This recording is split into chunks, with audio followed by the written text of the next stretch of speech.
Okay, Mr. Kelly, where and when were you born? Okay, I was born in Detroit, Michigan in July of 1945. Okay, and who was in your house? Like, who'd you live with? Well, when I was first born, my family lived with my grandfather, my mother's dad. So my father, my mom, and then added two more brothers after that, and Detroit, Michigan. Was your family religious at all? Yes, we were Catholic. I went to a Catholic grade school 2 or 3 blocks away. What grade school did you go to? It was St. Ambrose, Detroit, Michigan. And then what did you do for fun? Well, you know, typical thing growing up as a kid, you know, play with kids in the neighborhood, you know, eventually started playing Little League baseball. That was something I did, and later on, you know, did football and basketball, and I liked to read a lot. And then when did you move? When was your first time that you moved? First move was when I was in 6th grade, moved from where we were on the border of Detroit and one of the suburbs, moved out further to a suburb called Grosse Pointe Shores. And that first year, the local Catholic grade school out there, which is called Our Lady Star of the Sea, didn't have a 6th grade, so I took a bus every day back into Detroit. And then 7th and 8th grade went to Our Lady Star of the Sea up until about late March of my 8th grade year. And then we had another move. We moved from Grosse Pointe, Michigan up to St. Paul, Minnesota.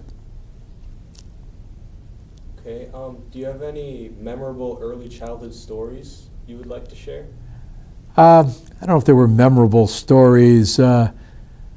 My grandfather was actually mayor of the one suburb, and so he used to take me as a little kid to the fire department and see that, and got a chance to know some of the garbage men that would come through the alley and pick up garbage. So that was you know, always something when you're a little kid. You like to see the big trucks and so forth. So among these different places that you lived, which one was your favorite? I'd have to say when we moved up to St. Paul, one of the suburbs, it's called Mendota Heights, I enjoyed it because a lot more room. It's a beautiful area other than the cold winters, and enjoyed that very much. And that's where I went to high school, and you know, developed a lot of friendships, remain even till today. Did all this moving around have an effect on you? Well, I think one of the things it did is it helped me learn how to adapt to different situations. You know, you're in one city and then suddenly you're kind of pulled away from your friends, but you find out, hey, I can meet new people, can develop new friendships. I think that's good. I think it's very interesting to see different parts of the country, kind of you compare and contrast and see what goes on in one part, because Detroit was certainly different from things in Minnesota. How was it different? Well, I'd say that you know, Detroit, you know, even as a young kid, I appreciated the fact that it was a big city. You know, at that point, Detroit was very bustling with the car industry and so forth. There was a lot more diversity, I'd say, in Detroit, obviously, than there was up in the Twin Cities. That was something I was cognizant of for a couple of reasons, people we knew and so forth. So that was a difference. Yeah, where did you go to high school? Went to high school in St. Paul, Minnesota, a place called St. Thomas Academy. At that time, it was right on the grounds of the University of St. Thomas. I know there's a number of Marquette guys who've gone to St. Thomas. And so I went there for 4 years. Nice. Did you have any good memories in high school? A lot of good memories.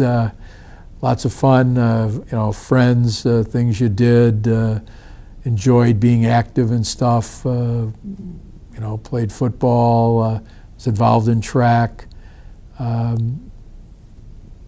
say that the high school was much like Marquette is. It was all-guy high school, not certainly as big as Marquette, but we had about 450, 500 guys. Excellent education, fantastic teachers, really had a profound impact on you, and probably led eventually to my becoming a teacher, I think, in some ways. So did you say, would anyone in particular have a big effect on you from high school in regards to your future? I had a teacher, I was very fortunate, had him both freshman year and senior year. His name was Joe O'Brien, and he had a PhD in English. So here he is teaching in a high school. He had published some books of poetry. He was also the freshman football coach. And, he helped develop a love of reading, and I think to a certain extent a love of thinking. You wanted to find out about what was going on in the world. You wanted to understand history and how that impacted people, and you were able to learn how to apply it to, situations you were seeing currently. Okay, and where did you attend college? Graduated from St. Norbert College up in De Pere. It's right outside Green Bay, Wisconsin. Studied history and English at St. Norbert. Okay, what higher education did you receive? Beyond college, I earned a master's degree from UWM in curriculum and instruction. It's a degree in education, so forth. And during college, did you have a job? I had a variety of jobs. I worked in college. At one point I worked in the kitchen, washing dishes, worked for the maintenance department, worked for the athletic department, driving a bus, taking students from Phi Ed out to tennis courts and so forth, hand out towels. Was also a residence hall, in charge of a resident assistant. So you watched over the dorm and tried to keep guys in line and make sure of things. Also had a job. I coached hockey in one of the local Green Bay suburbs, and also my senior year, hard for this to believe, I imagine, I was an assistant basketball coach at the high school where I actually did my student teaching. Athletic director at St. Norbert helped me get that job. Needed a little bit of money, so a wide variety of jobs. Yeah. You said you did sports growing up, you were very involved in sports. What was some of your favorite memories about sports? You enjoy being part of a team.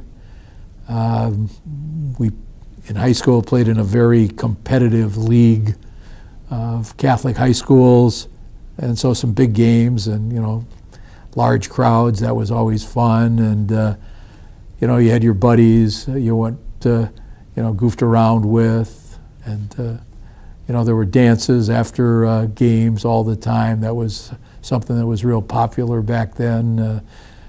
Kids from all the different Catholic high schools would attend at one given school on a given week. That was fun. And, family, I have two younger brothers, so we did some things together with that. Did you have a strong relationship with your family and your brothers during college? I think in college, being away, you didn't know them as well as you did with high school. One thing that maybe altered kind of the relationship is my mother had a series of illnesses while we were growing up, from the time even when I was in grade school. And so, we had to spend some time helping her just cope with her illnesses. And then when I was in college, my mom passed away my sophomore year. And so when you'd come home, you were kind of somewhat in charge of the household while my dad was working. And I'd have summer jobs as well, not just jobs during the school year, but summer jobs. But so I think in some ways I was more like a caretaker for my brothers more than, quote, a brother. Maybe they looked at me as more of a guy that nagged them to do certain things. So were you still interested in the same things that you were as a kid during college? Well, I think, you maybe not just change your focus, but I think focus intensifies. I still enjoyed reading. A combination of the English and the history. Enjoyed, authors. I like the idea that you could enjoy physical activities, but at the same time, you could try to learn about things.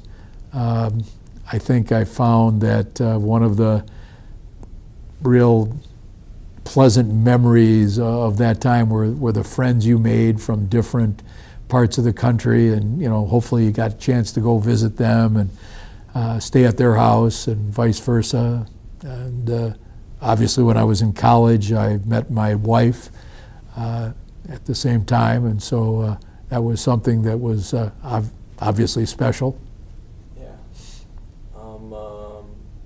So were you a very social person in college, or did you kind of stick to yourself?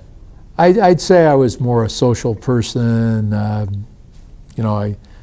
held a couple offices on campus in terms of residence council. They have what they call the student senate, so I was elected that. I worked on the newspaper. I did football. We had club hockey, started when I was there, and that was one of the things. So, all in all, you were always engaging people and talking with them. So once you received your higher education in English, you said, what was one of your first jobs you did once you got out of college? My first job, when I graduated, summer of 1968, I graduated, and then that fall started teaching outside of Madison, Wisconsin. Taught both English and history, coached football, wrestling, and track, and was there for 7 years. And my wife-to-be was still in college that first year. We got married after she graduated, and we lived in Lake Mills for 6 more years before we moved on to a second job. Did your wife have a job? My wife had a rather odd combination of teaching. She taught Latin and physical education. Did you guys teach at the same school? No, she was at a neighboring, I was in a place called Lake Mills, right outside Madison, and she was in a city called Fort Atkinson, not far away. And during your adult years, was it difficult to find a home to live in? Well, I think it wasn't difficult to find a home. It was more, how much money did you have? Were you going to be able to afford much? And our first few years in Lake Mills, we rented. And then after my wife taught for 2 years, we were then expecting our first child. And once our son Brian was born, my wife no longer taught, so we were down to a single income. But people encouraged us to still think about trying to settle down. So actually, my last 2 years in Lake Mills, we had purchased a home and moved into that. Nice. And then what did you do after the teaching there? I took a job. I left Lake Mills and went to Kewaskum, Wisconsin. It's right a little bit north of West Bend. We actually lived in West Bend. It was time for a change. Many of the people with whom I taught, who had come the same year that I came to Lake Mills, had moved on. I was looking to be in a little larger school and do that, so we went up there and was at Kewaskum for 2 years, as I said. Okay. Did you enjoy it there? Yeah, it was once again a little different. It was a larger town than Lake Mills. It had big city things like a McDonald's, which was exciting, and a theater right in town. You weren't that far away from Milwaukee. I was still taking some graduate classes. Even though I'd finished my master's, I was taking other courses, trying to, diversify a little bit, some different history and English courses. So it was handy there. And then, as well as teaching, were you also coaching sports? I coached football and wrestling, helped out a little bit in track. I had a very interesting part-time job. I worked as a forest ranger, specialty with law enforcement in the northern unit of the Kettle Moraine Forest. Some people I knew, once I got to the school, said, hey, here's a great part-time job for the summer. And it was really interesting. It wasn't so much you were a game warden, but it was more law enforcement, speeding, or people doing things in the forest that they shouldn't be doing. So you always had interesting stories. Yeah, do you have some of the stories you would like to share? A couple of the kids maybe heard the story of when I ran into a group that was into the occult, witchcraft. And one night there were a bunch of cars parked at a spot where there shouldn't have been cars. And you didn't know if it was a group of high school or college kids goofing around. And so started following a trail that led to up to a little butte that overlooked a large expanse of area. And one of those things, eerie sounds were being made. It was very dark, and as you're casting your flashlight side to side, walking up the hill, suddenly about 5 or 6 little pairs of eyes are looking at me. It was little kids. Took a couple more steps, and I cast the beam across, and there were a bunch of people sitting in a large circle around a fire, and there was a stone altar on which there had been a small animal of some sort sacrificed. And so I was a little nervous, apprehensive as you could imagine, and by radio had contacted another guy that was on duty that night, and I was probably a little bit frightened. Do you have any other stories from that job or any other jobs? Well, there'll be a couple stories I can't tell you, but I guess one that was somewhat funny. One day is driving through the campground. There was Mothy Lake, Long Lake, 2 areas a lot of kids here would know about up in the Kettle Moraine. And I was in a squad car, and as you're driving along, I suddenly noticed there was somebody dragging a tree, a small evergreen. Caught my attention, and so I pulled the car into a little spot where there was a campsite, and I walked over a hill, and the guy whom I had seen dragging the tree was there by a campfire, kind of chopping off the branches of this tree. And it was one of those things, I suppose, if you had pictures of it or a film of it at the time, you kind of saw somebody was wearing boots standing next to him, and slowly looked up and realized, here was a forest ranger. And I said, where'd you get the tree? Well, I cut it down over there. I said, do you realize that's against the law? You can't just cut down trees in the forest. We've got all kinds of dead trees that you can go and... He says, yeah, but you've got so many of them. I said, well, proved to me the intelligence of the guy doing that. But, one of those stories, when I'd come home from work, my wife would always say, do you have a story? I said, oh, yeah, got one today. How did the change in technology affect your everyday life? Well, you think back, I can remember living in Detroit, and my grandfather got one of the first TVs in our neighborhood.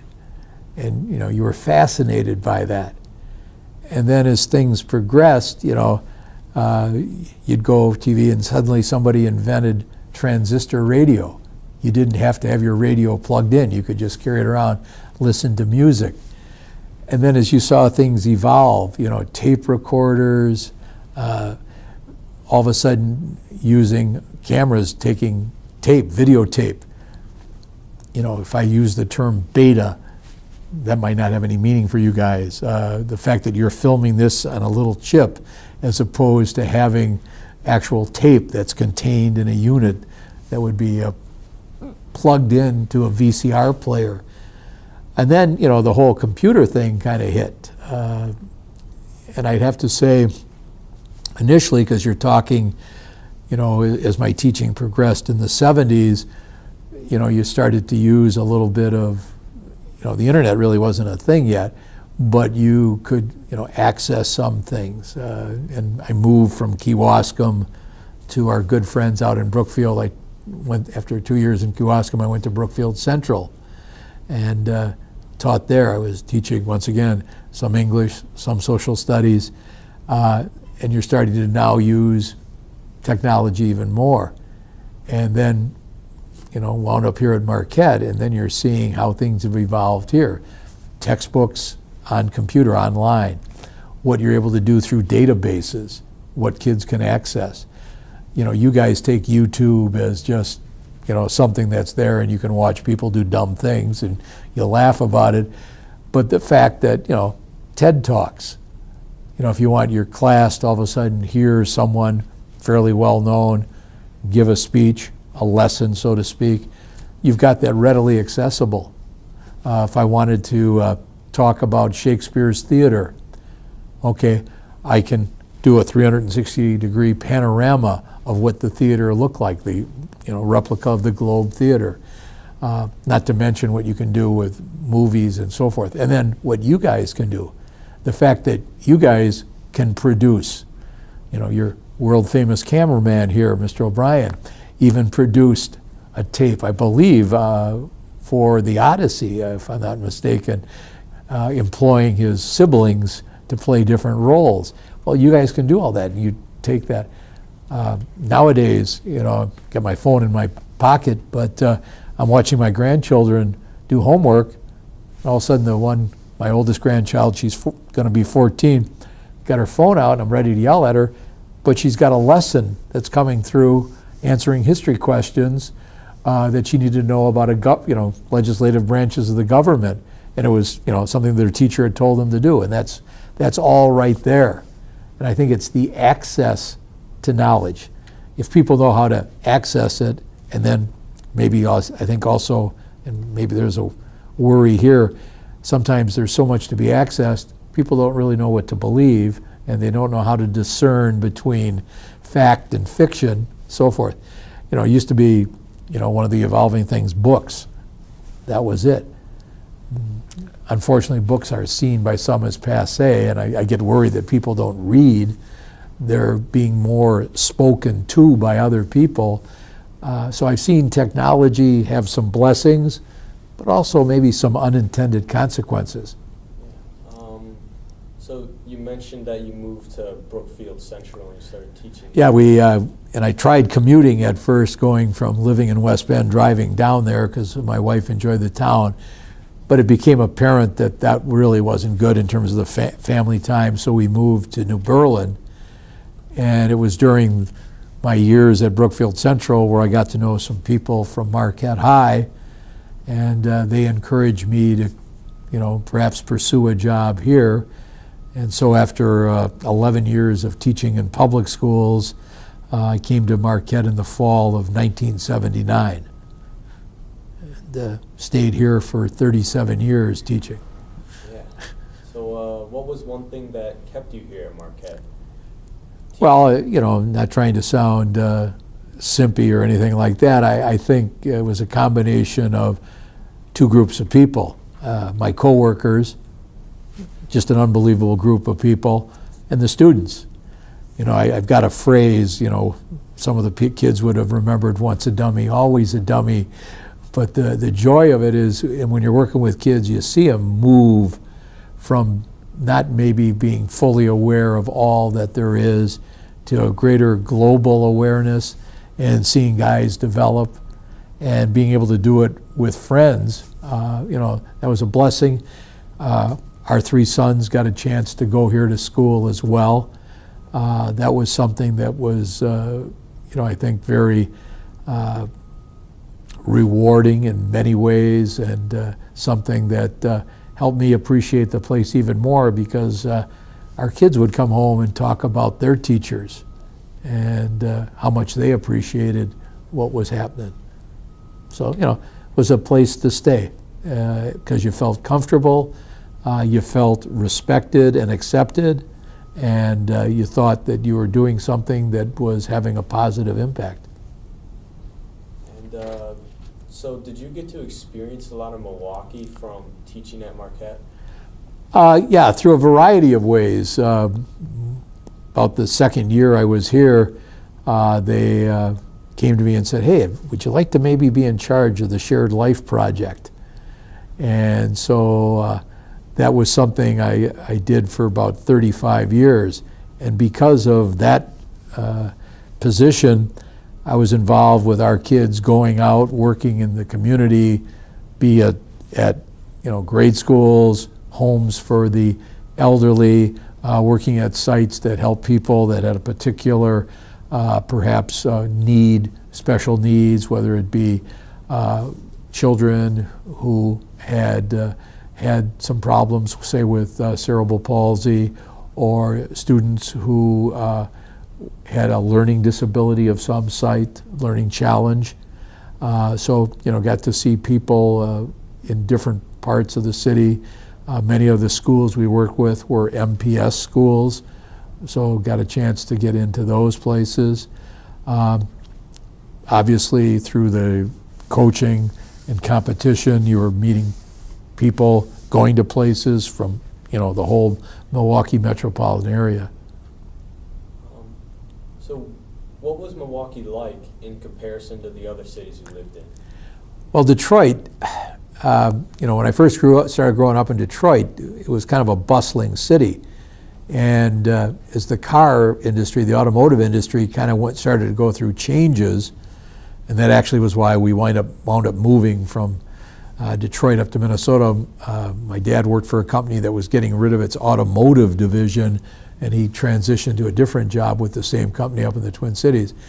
You saw Detroit, and you saw, as the auto industry started to close down, you started to see here was a city where you had a large minority population because so many people had come there following World War II and during World War II for jobs.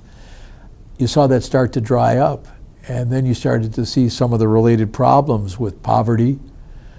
And obviously, maybe as a child, you weren't as aware of racism per se. Obviously existed, but because things economically were a little bit better, things weren't quite as, I guess I'd say, volatile as they became later in the 60s. And when we moved from Detroit up to Minnesota, thing you became aware of there, here's a northern area, didn't have as much of a minority population, but through a variety of experiences, you saw that it was, the minority population was very contained. It was, you talk about segregation, it was very much evident. And I think what I came to see once, got done with college, Green Bay is not exactly a cultural mecca, and you got in the Madison area, you started to be influenced by the university and things that you saw there, but you also became aware of tension because, once again, Madison, not a huge minority population, and so in a small town outside of Madison, you didn't see some of the things that, you maybe said later on were really wrong. Once I got into the Milwaukee area, I think you started to see racism rear its ugly head. And as you went from place to place, you saw certain neighborhoods, this particular population or that particular population.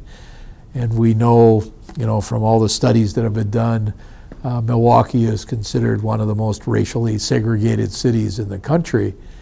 And you see how all of that is, tied to poverty. And obviously, as you grow older as a person and you become more aware of kind of what are some of the root causes, what are some of the effects, I'd say my moving around got me exposed to various places, and a combination of experience as well as education, you started to see how this plays out day to day. And you mentioned you were in the Shared Life program. From your first year working there to your last year, did you notice any major differences in there? I'd say the problems that happened.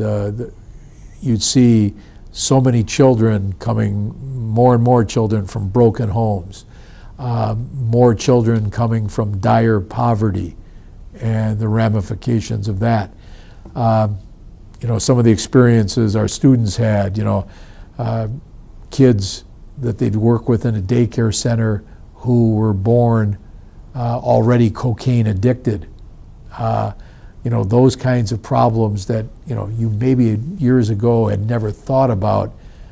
You saw our kids starting to experience it, and I think our kids, through the Shared Life program, and it's one reason it still exists, you don't learn everything from a book.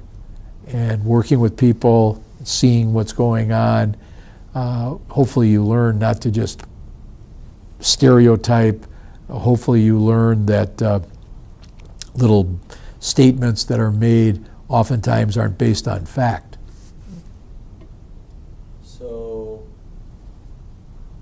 did you enjoy the city of Milwaukee? I think I enjoy the city of Milwaukee because, certainly, even though we have problems from a, physical setting, here you are in Lake Michigan, it's a beautiful place.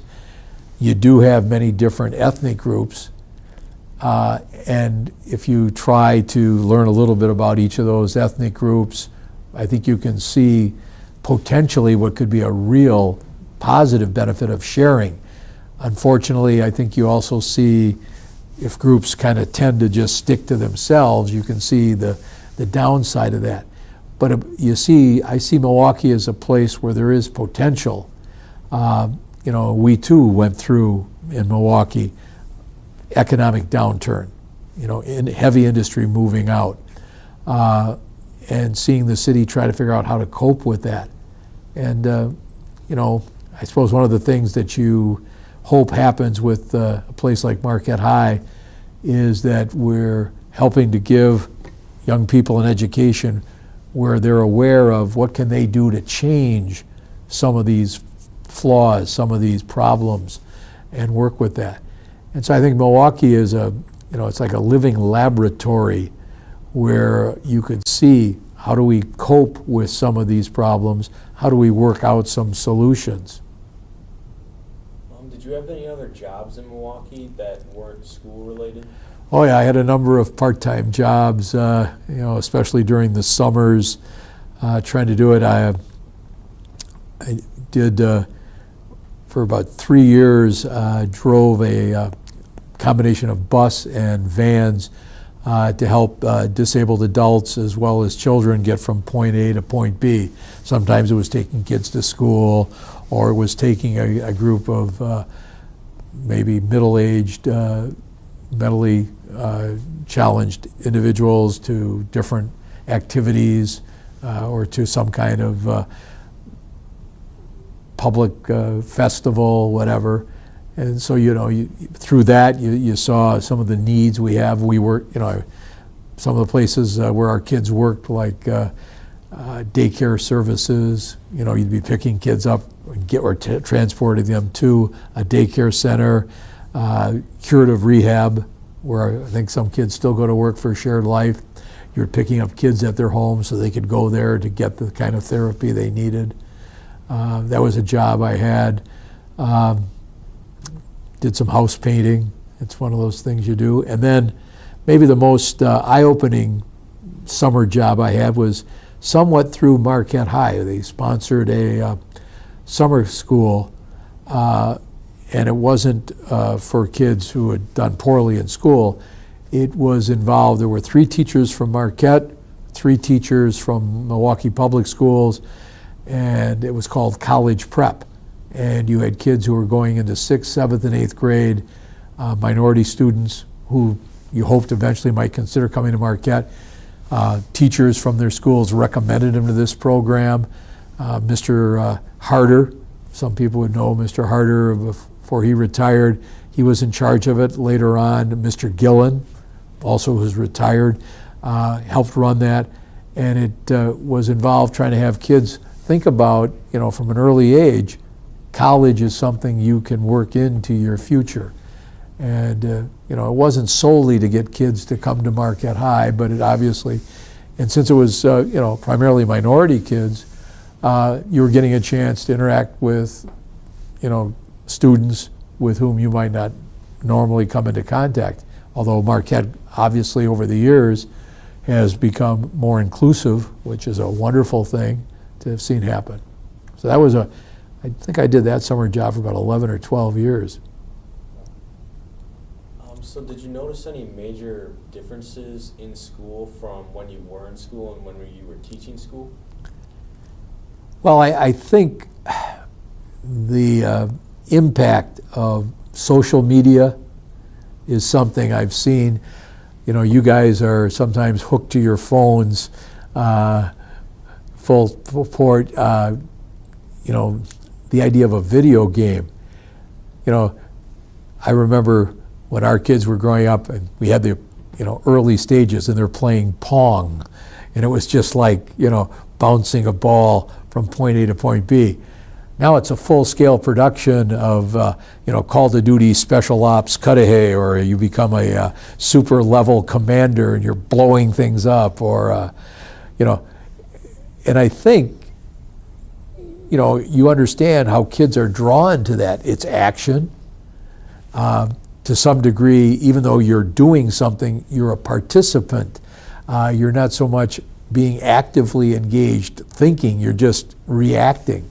I think that's a change I've seen, and not necessarily for the better. It's some benefits about how you can become aware of the larger world just like that. But I think kids now, they want information brought to them. They don't like to seek it out.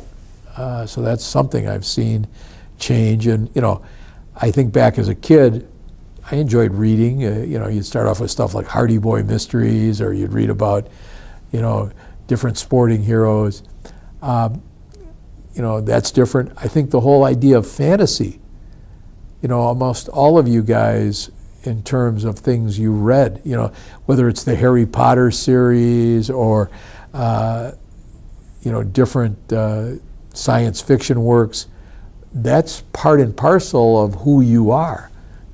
What I thought of as science fiction, talking about space travel, that's a reality for you guys.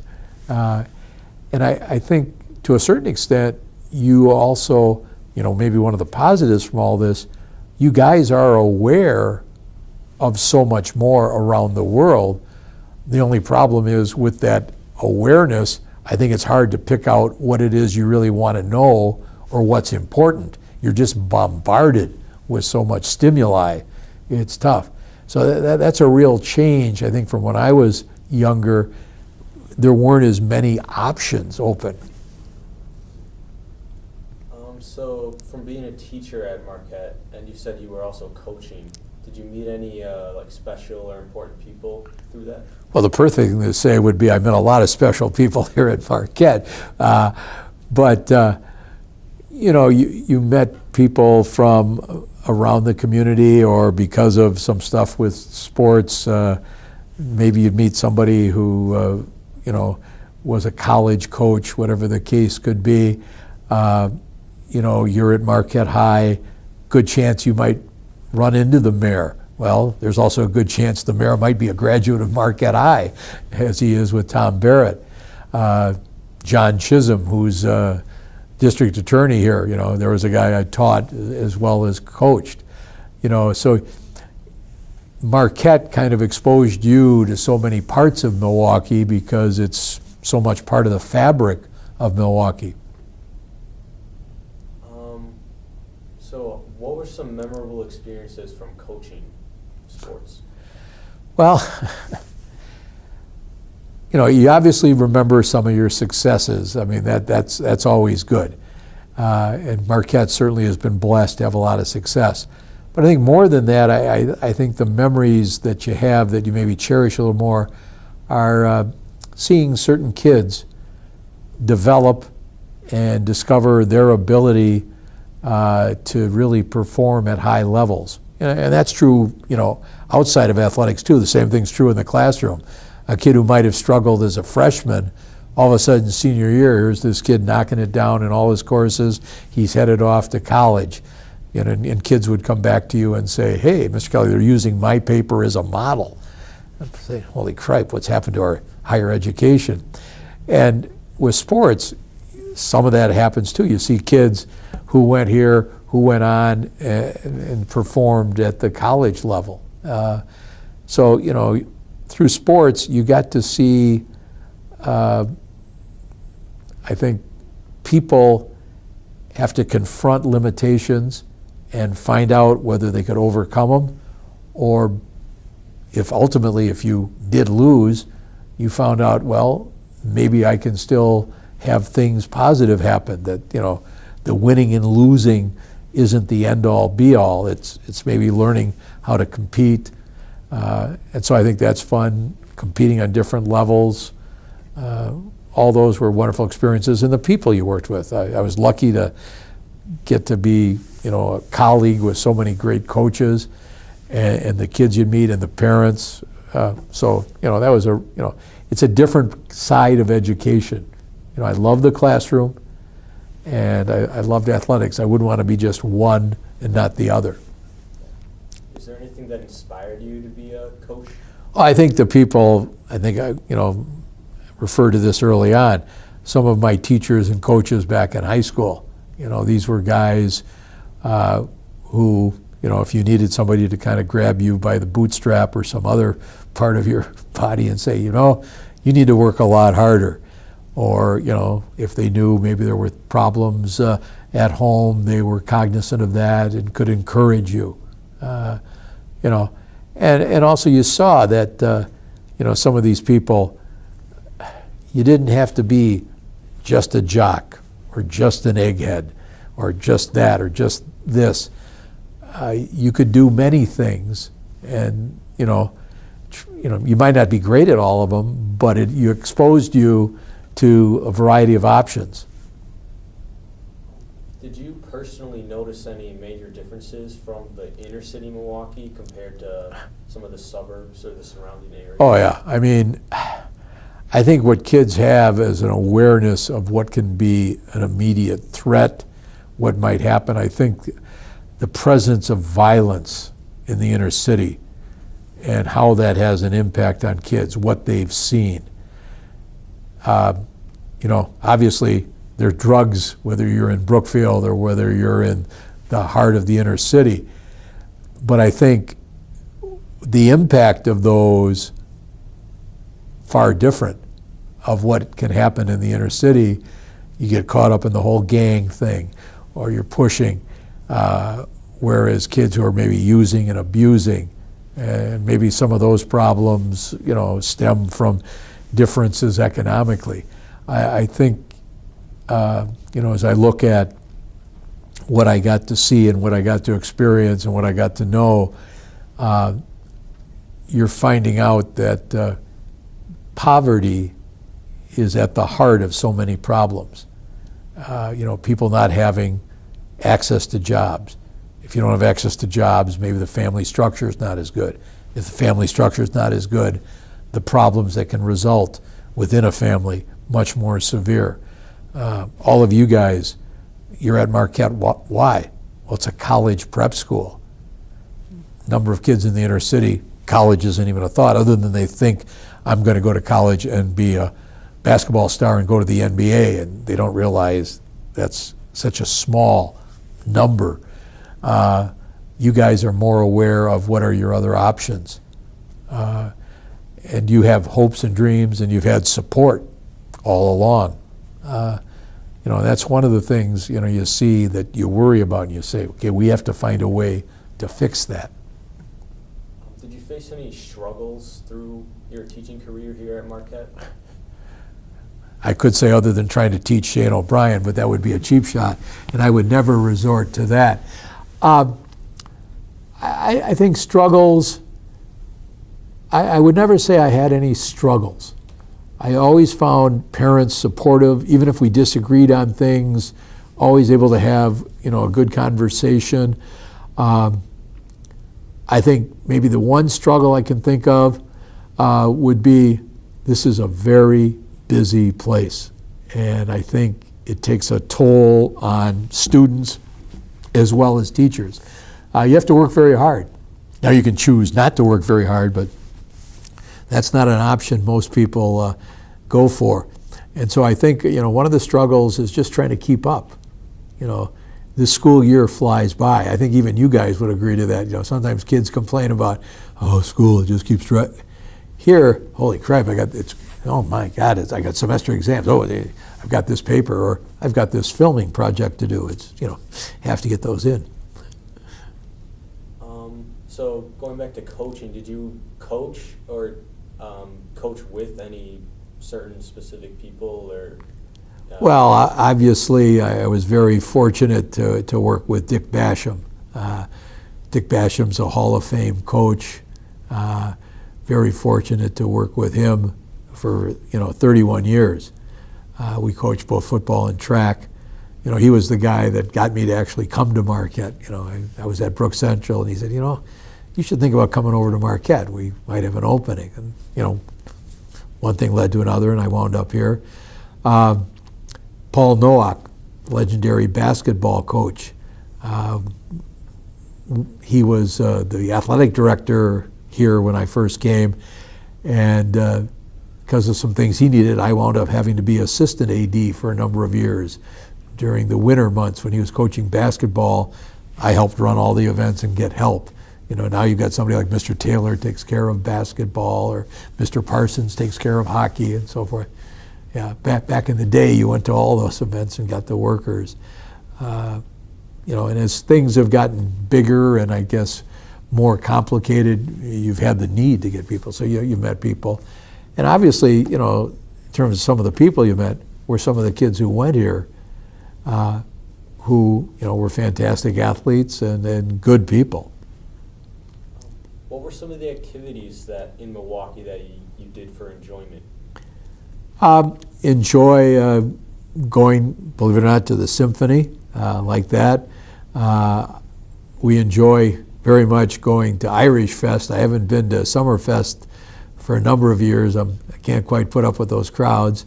But the different festivals, Festa Italiana, another one we enjoy. We like, visiting some of the parks, the lakefront, take that in. Not a huge guy to go to Brewer or Bucks games, but obviously, go see some MU events, work on that. I think another thing that we've enjoyed is just here when you're in Milwaukee, you've got access nearby to different state parks. You can shoot up to Harrington Beach State Park, or you can go to the Kettle Moraine State Forest, both northern and southern units. Great place that way. And, go hear speakers. One of the things I do enjoy is still going to a bookstore and hearing an author that's coming in. So you mentioned that you went to some Irish festival and stuff. Have those changed drastically over the years? Or? I think just in size and scope. The number of people who attend. We've been fortunate to go to Ireland a number of times, and everybody in Ireland knows about Milwaukee's Irish Fest. It is the largest celebration here in the United States of Irish culture. And just, the number of people in attendance, the way folks become aware of, German Fest connects with a good portion of our population here. So, you've got all those different things that I think have grown in size, magnitude. So you also mentioned that there's a lot of parks in Milwaukee. Do you think that was like a good investment of money for the city to spend in? Like, did you enjoy those? Or? Well, Milwaukee, at one time had a fantastic reputation for what they did with their park system, and that's Milwaukee County as well as City of Milwaukee. Unfortunately, budget cuts have started to play a role, and some of them are not kept up as well as they used to be. But as you go around, the number of municipal golf courses, I'm not a golfer, but the number of municipal courses, what you've got available with the parks in terms of just open spaces, green spaces, places for picnics. Now they've, added some of the pools and stuff that you've got over in, West Allis or in Tosa. They've got that. So the whole Milwaukee area, I think, is very conscious of trying to have outdoor park space people can enjoy. And what was it like coaching with Dick Basham? Well, he's a extremely bright guy, and I think he always tried to have kids learn that you're going to get out of this experience what you put into it. And he was very organized, demanded that kids work hard, that kids do the right things.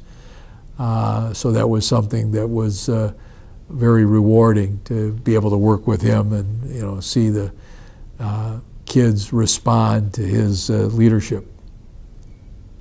Did you guys have a strong relationship? Well, I like to think we were good friends. So we still see each other, talk with each other. And he was a math teacher, taught calculus here. He too had, his son Brett went here, and so, you're able to teach him as well. So how did all these experiences that you learned and got from Marquette, how did they shape you as a person?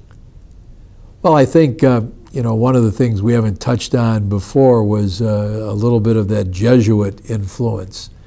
You come to Marquette, and yes, it's a Catholic high school, but beyond the fact that it's Catholic, it's Jesuit identity. And some of the things the Jesuits have always kind of prided themselves in, such as, the importance of education and how to combine different facets together, and the fact that there's a purpose for all that.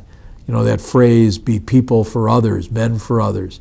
The idea that there's an obligation people have, and that we're trying to convince our students that they have, that you want to be leaders in the world, and you should be leaders trying to help people have a better life.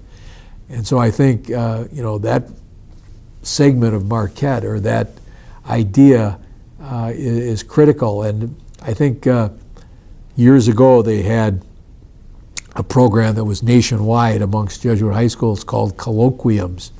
You'd bring together faculties from different parts of the country, and they talked about teaching being in a ministry, not just a career. You're not just getting a job where you get a paycheck. There's a ministry where you're trying to spread, some beliefs. There's a spiritual side. And I think that it's that spiritual side of Marquette that maybe, had a huge impact on me, got me to see things in a little different way that I might not have. So when you were teaching, what type of approach did you try to do, like energetic or? Well, it'd be good to maybe ask kids what they would say. I guess I would say I was always energetic. If you don't enjoy what you're doing, you shouldn't bother to do it. I like to use humor.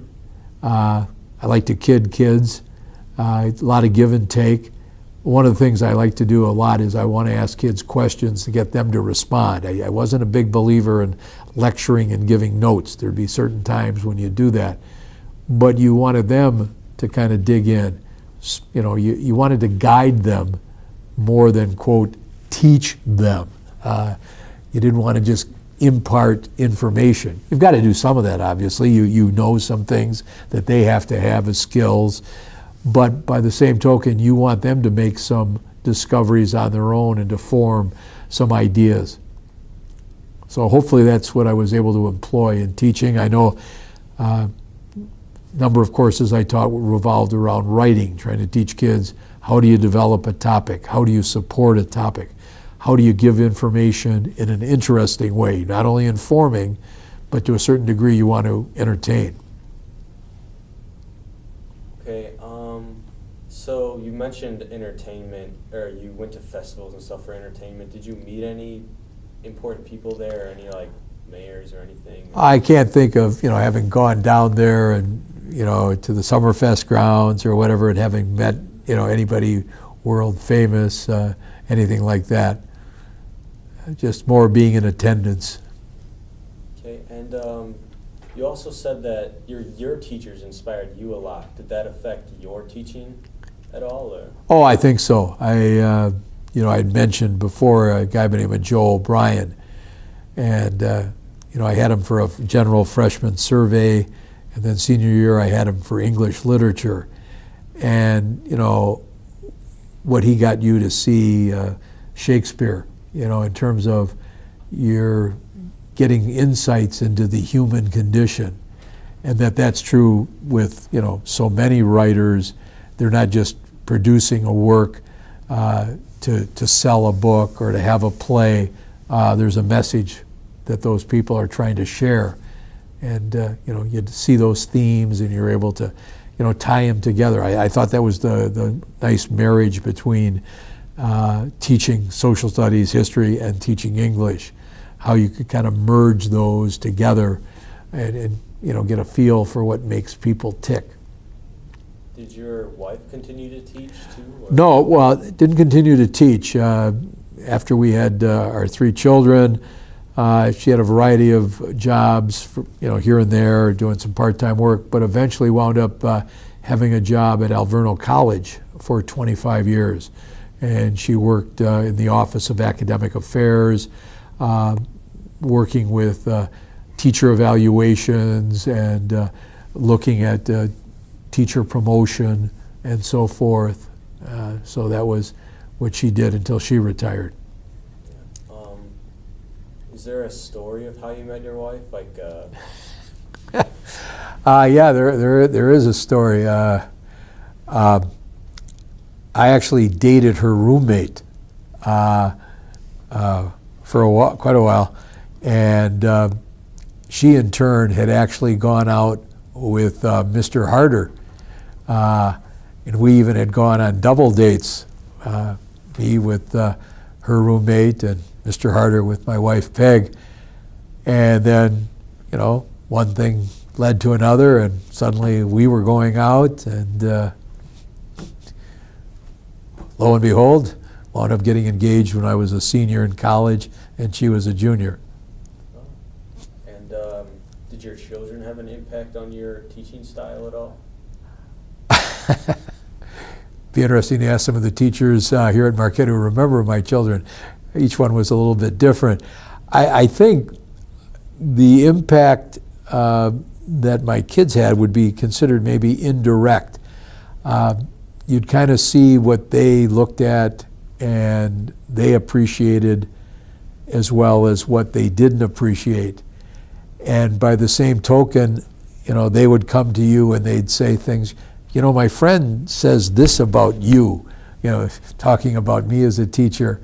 And I think so. Sometimes you got feedback from kids through your own children of what worked well and what had a positive impact. So I think indirectly, and one of our sons became a teacher. He actually teaches AP U.S. History at Hartford High School. Okay, and nearing the end of your teaching career, when did you retire? I retired. This will be 2000, end of 2016. I turned 70, and I think I'd say I enjoyed it. It wasn't something where I wanted to get away, other than the fact I said, I think I'm tired of grading papers. Some of my former students would say when they got a paper back from me, there were quite a few comments on that paper, but that took a lot of time. And I wanted to have a chance to maybe, for my wife and I to do some things. Our children started to have children, so you wanted to be able to spend time with your grandkids, and also wanted to travel. We probably haven't done as much of that as we'd like to, just maybe 1 or 2 trips a year, but that's was good. But I've obviously stayed connected with the school this is my 3rd year coming in, doing a little tutoring, 3 days a week. And I think, that's something I enjoy. It's good to keep the mind engaged that way. What are some of your experiences that you have in Milwaukee after you retired? I wouldn't say there have been anything that kind of stands out other than like the fact that you keep running into people whom you taught. You can't go anywhere without running into people.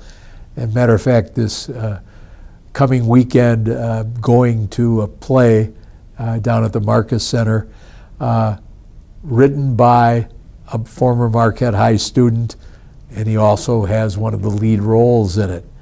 So, there's things like that. Getting involved, I've had some connections a little bit with Nativity Jesuit Middle School, and that's because a lot of people who went to Marquette High or had connections to Marquette High are working with Nativity, and things like that. So what was one of your, what are some really memorable experiences from teaching? Well, I think, you can remember some of the goofy moments. Some kids who would do some things and you'd kind of just shake your head and say, I can't believe that happened. I remember there were two young men whom I worked with, and I was teaching a class called Social Lab, which was a little bit like your Christian discipleship class. And their job was twice a week they went and worked with the elderly male residents of a nursing home. And one of the young men, his father actually owned a bar. And I got a call one day from the director of volunteer services at this nursing home and saying, Mr. Kelly, we have a problem. I'm saying, oh my God, what did my two idiots do now? And she said, your boys have been taking our men residents to a bar down the street, and the men don't want to come back to the home at night for dinner. I said, oh, okay. Well, so that was one of those things you had to, take care of. I think, you also remember, kids who perhaps have gotten themselves into some kind of trouble, and you see them work their way out. It's hard to believe that any kid could ever get in trouble with Mr. Taylor, but Mr. Taylor would come to me, hey, here's what so-and-so did. You got a job he could do for you? He said, oh yeah, we got a track meet this week. I think this kid could come move hurdles for a day. You see that. I think other things that you enjoy, stories. A kid that you might have always thought was just this quiet, withdrawn guy. Suddenly he's up on stage in Follies, doing things, or maybe trying to impersonate you or make fun of your mannerisms. Those are the kinds of things you remember. I think that human touch. Did you experience, or were you aware of any changes at Marquette? Any significant changes? Well, in some ways, I don't think students are markedly different in terms of your hopes, your dreams, your aspirations. And, the changes here, I'd say we're still kind of a traditional high school, the way we do things. And I think part of that is obviously connected with preparing people to go on to college. So there's I think the sense that we need to have students who graduate who can perform well in college. But I think, the use of technology, more widespread now. Kids who are able to bring in different types of projects. The fact that you're creating this thing, interviewing people, having the film and stuff like that. I think all those things have a lot to do. Kids going beyond Milwaukee, Somos Amigos, things like that, having our kids try to get a global awareness. I think all that's very much true. But by the same token, running all the way through, the fact that your counselors, your last 3 years are your teachers that you've chosen. That's kept this place the same, because I think Marquette is maybe more about relationships than necessarily pedagogical techniques. It's how teachers and students connect. It's how you guys connect with one another. And I think in many ways that hasn't fundamentally changed. So Milwaukee is, there's a lot of industries in Milwaukee. Did you have a favorite type of industry or restaurant or something that you'd like to go to? Or? Well, in terms of industry, my dad actually, after he started out working in the brewing industry before he went to work for Minnesota Mining. And so, you knew about the breweries and so forth.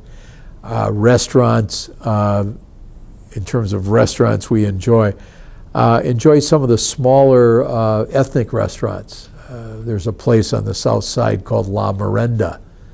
It's got a variety of South American, Latin American foods. We enjoy that very much. The Latino influence. One of our sons who lived in Chicago for a number of years and worked for a magazine down there told me that he thinks Milwaukee has better Latino restaurants than Chicago has. And it's fun to go there and try that food. I was never a big fan of going to like Mater's or the Germanic restaurants, things like that. So I like the smaller places. And, of course we do have the chain Bartolotta's with Italian food in some cases, and that's one of our favorites. Have you ever been to any kind of historical monuments in Milwaukee, like City Hall or? Been to City Hall. You've gone around to a couple of the lighthouses. You've gone down to the Third Ward. You go down to the different areas. Garibaldi Square, a couple other little things like that. Go downtown to the Historical Museum, enjoy that. Did you ever witness any historical events? Or? No, despite having been alive for X number of years, I don't think, quote, witnessed something other than the assassination of Jack Ruby following President Kennedy's assassination after he was killed. Yeah. Were you there? Or? No, I witnessed it on TV. Oh, okay. Yeah, in person, not seeing anything famous. So regarding that, what were your, what did you think about that? What was going through your mind? It was shock. Here it is, 1963. You're watching this go down. You've studied, Garfield and Lincoln who've been assassinated, and here it is happening. And throws you into kind of a tailspin, wondering what's happened to this world. Yeah. So when you first moved to Milwaukee for the first couple of years, what was your impression of Milwaukee? I was very aware of how racially segregated it was. That there are just certain sections, and at one point when we were considering a move from Lake Mills, we had looked at a couple schools in the area of Milwaukee, and people kept talking about changing neighborhoods and things like that, terms that you weren't going to run into in a small town. And you got aware of some of the racial tensions. And so that was, something you became aware of with Milwaukee. And I think you became more aware of the poverty, the number of homeless people, the number of folks trying to seek out help from shelters. Not that that doesn't exist out in rural areas or smaller towns, but it was more the magnitude, just the numbers of people involved. So, what was it like living in New Berlin? Well, New Berlin, it's a suburb. It doesn't have an extensive minority population by any means.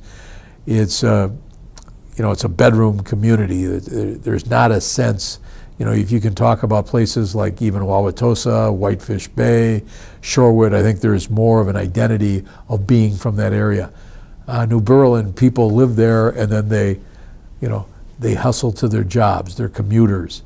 Other than your parish, which I think for some people can become, your community within a community. New Berlin was a handy place to live. That's why we chose it, and it was a place we could afford to live and have some space and get a little, larger home than maybe we could afford in one of the other suburbs. And are you still in relationships with some people that you met when you were teaching? Oh yeah, last Saturday I was at a 50th birthday party for a gentleman whom I taught and coached here, and so I was, his brothers and sisters invited me and some other people. You're seeing that. The young man who I told you is going to be who wrote the play and directed the play. Fellas who went here with whom I coached. Just contact with present faculty here as well as retired faculty. The whole idea of Marquette High became maybe the biggest community I was part of. Okay, and going off of that, did you really get a sense of the Marquette community, or? Oh yeah. When my dad passed away, there were a group of teachers that drove all the way up to St. Paul for the funeral. Certainly not something they needed to do or had to do, but things like that. True friends for life. And looking at this from an overall perspective, would you say you enjoyed your time spent at Marquette and New Berlin? Yeah, I don't know if I'd say I enjoyed New Berlin. New Berlin was a place you resided.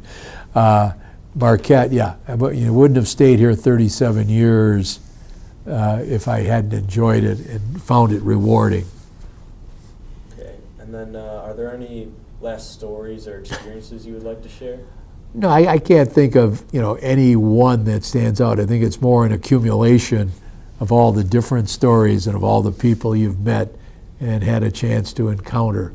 That I think is the best thing about it.